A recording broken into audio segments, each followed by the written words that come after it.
on Sunday I laid out the principles of our vision to see our Connect group become more like families on mission.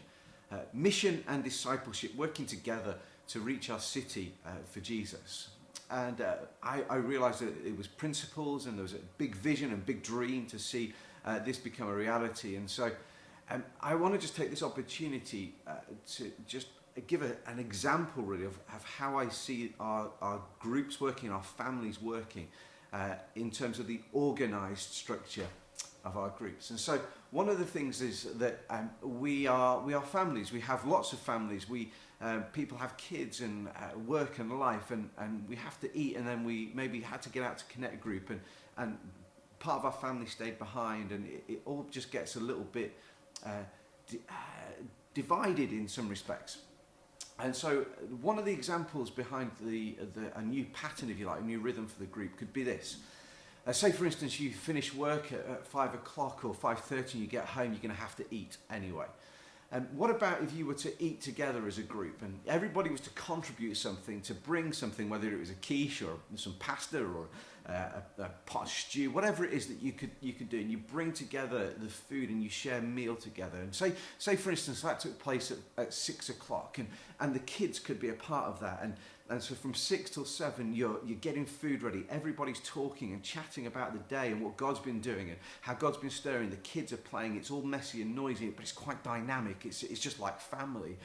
And then imagine at 7 o'clock, you begin to eat together and share together and just begin to recount more of the stories and activity of what God's doing in and through you. And then somebody opens the Bible and you begin to talk about talk from Scripture and discuss how those things are impacting your life and what you're going to do about those things that you've been learning. And then imagine then at 8 o'clock and it's all done and the kids are getting tired. One or the parents take the kids home and get them to bed, and people then stay behind to make sure everything's tidy and put away and life is done. And all done within 2 hours of a week. All done within that organised space where you're doing family together. Now, I talked a little bit about the rhythms of our groups, and you can refer to the podcast for that. But just imagine how life could be when you begin to engage in such a way. Now, I understand that this is all very new and a new way for us doing it. So we are on this journey together. We're on an adventure together, and I don't know what each group's going to look like, but I do know this: that our groups will become places of discipleship and mission, where we're seeking to try and connect people who don't know Jesus into the very life and rhythms of our church, and how they see that we're being changed by Jesus. And the only way that they can do that is by being up close with us. My fear is that so often we've kept people far from us because they don't want to see the real us. I wonder whether God works when we in better ways in us and through us, when we drop the masks and drop the guards and allow people to speak into our lives and encourage us and shape us and journey with us, even in the light of all the mess of our lives.